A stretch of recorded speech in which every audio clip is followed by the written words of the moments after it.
आज हम लोग का जो टॉपिक है वह है सिद्धांत के बारे में। जिन भूगोलवेत्ताओं ने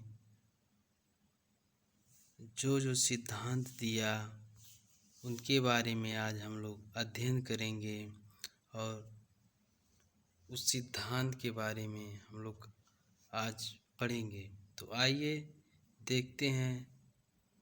जो सबसे पहला सिद्धांत हमारा है वह है बफन महोदय का। पृथ्वी की उत्पत्ति से संबंधित सिद्धांत के बारे में जो सर्वप्रथम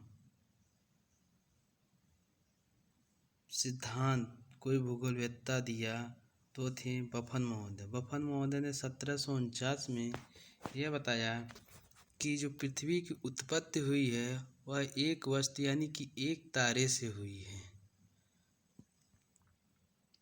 उसके बाद वायव्रास परिकल्पना इमैनुअल कांट महोदय ने 1755 में दिया। इमैनुअल कांट महोदय ने वायव्रास परिकल्पना जो दिया यह न्यूटन के गुरुत्वाकर्षण बल के नियमों पर आधारित था। इन्होंने बताया कि इस परिकल्पना में इन्होंने बताया कि ब्रह्मांड में दैव निर्मित आदि पदार्थ बिखरे हुए थे। यह आदि पदार्थ पे आधारित परिकल्पना है। वायव्रास की जो परिकल्पना इमैनुअल कांट ने दिया इसमें उन्होंने आदि पदार्थ के आधार पर इस परिकल्पना को दिया। जो तीसरी परिकल्पना हमारी है वह है निहारिका परिकल्पना। निहारिका परिकल्पना जो है लाप्लास महोदय ने 1796 ईस्वी में दिया। 1796 ईस्वी में लाप्लास महोदय निहारिका परिकल्पना दिया और इमैनुअल कांट के परिकल्पना में इन्होंने कुछ संशोधन किया। जैसे उन्होंने जब अपनी परिकल्पना में बताया कणों के टकराव से गति उत्पन्न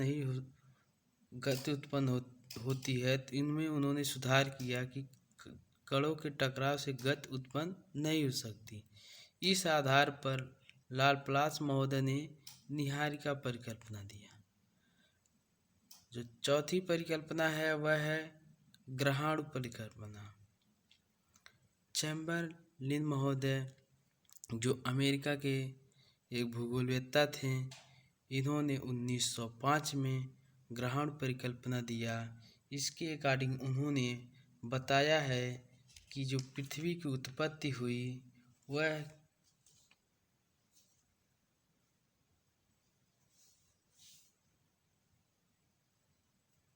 वायुमंडल की उत्पत्ति या महासागरों और महाद्वीपों की रचना के विषय में भी इसके ग्रहण परिकल्पना में उन्होंने सम्मिलित किया।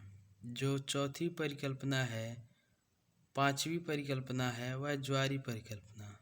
ज्वारीय परिकल्पना सर्वप्रथम 1919 में जेम्स जीन्स ने दिया और इसी परिकल्पना में 1929 में जेफरीज महोदय ने कुछ संशोधन किया। तो इस प्रकार ज्वारीय परिकल्पना को जेम्स जीन्स और जेफरीज की परिकल्पना भी कहते हैं।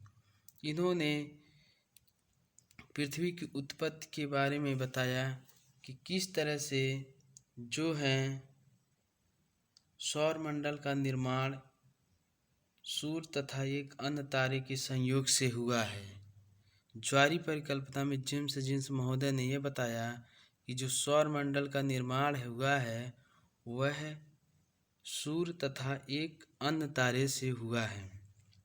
उसके बाद बिग बैंग सिद्धांत थ्योरी आती है। बिग बैंग सिद्धांत जो जॉर्ज लेमेटियर 1927 में इस सिद्धांत को प्रतिपादित किया।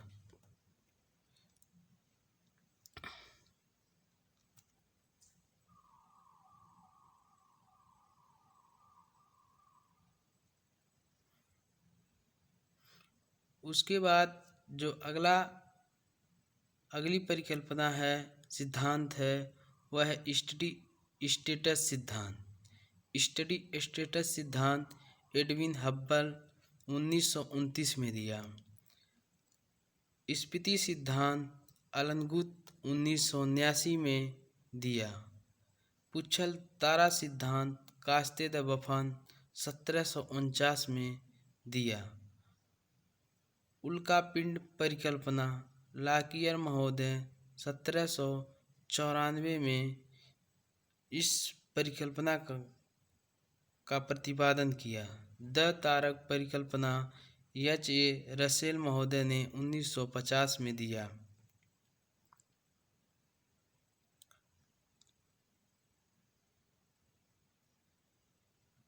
नौ तारक परिकल्पना फ्रेड होयल लिटिल महोदय ने 1939 में दिया।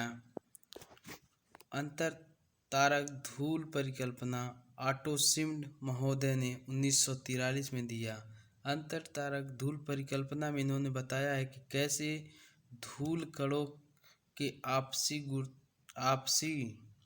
आकर्षण शक्ति के कारण ब्रह्मांड तथा पृथ्वी की उत्पत्ति हुई है।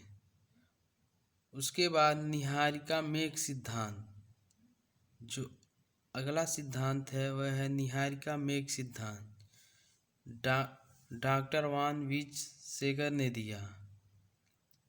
उसके बाद बृहस्पति सूर्य द तारक परिकल्पना ड्रामिसेवस्की 1974 में दिया। वायव कुंडलाकार निहारिका परिकल्पना लॉर्ड केल्विन ने दिया।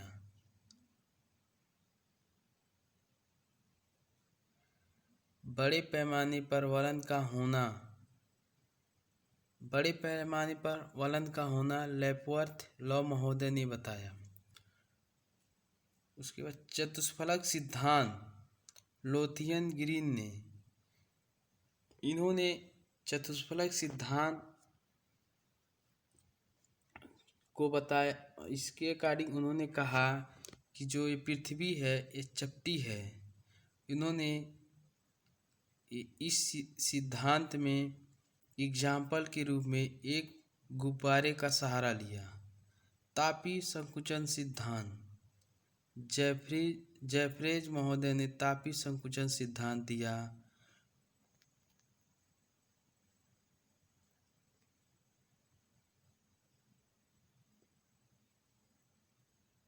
महाद्वीपीय स्खलन सिद्धांत डेली महोदय ने दिया। महाद्वीपीय स्खलन सिद्धांत डेली महोदय ने दिया। महाद्वीपीय विस्थापन सिद्धांत वेगनर महोदय ने दिया। वेगनर महोदय ने जिग्साफिट जीवाश्म के आधार पर महाद्वीपीय विस्थापन सिद्धांत दिया। और ये वेगनर महोदय जर्मनी के एक जलवायुवेत्ता थे। जलवायु के आधार पर ही इन्होंने बताया कि कैसे महाद्वीपों का विस्थापन हुआ है। उसके बाद जो अगला सिद्धांत है तापी चक्र सिद्धांत। तापी चक्र सिद्धांत 1925 में जोली महोदय ने दिया।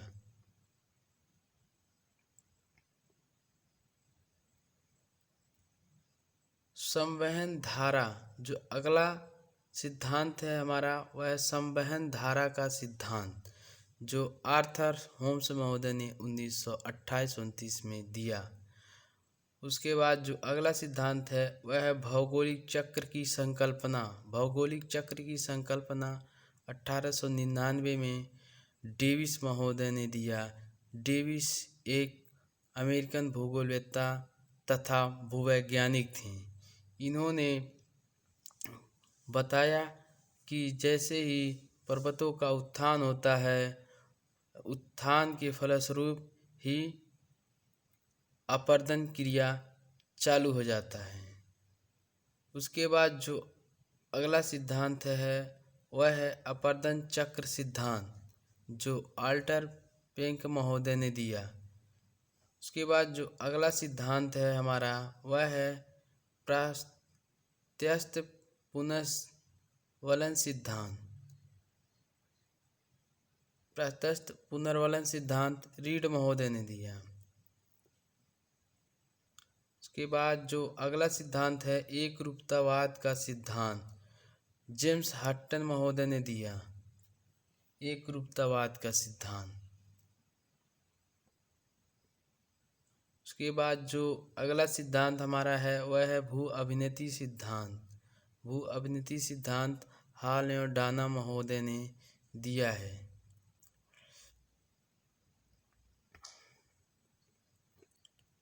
ये थे आज के हमारे कुछ इम्पोर्टेंट सिद्धांत के बारे में।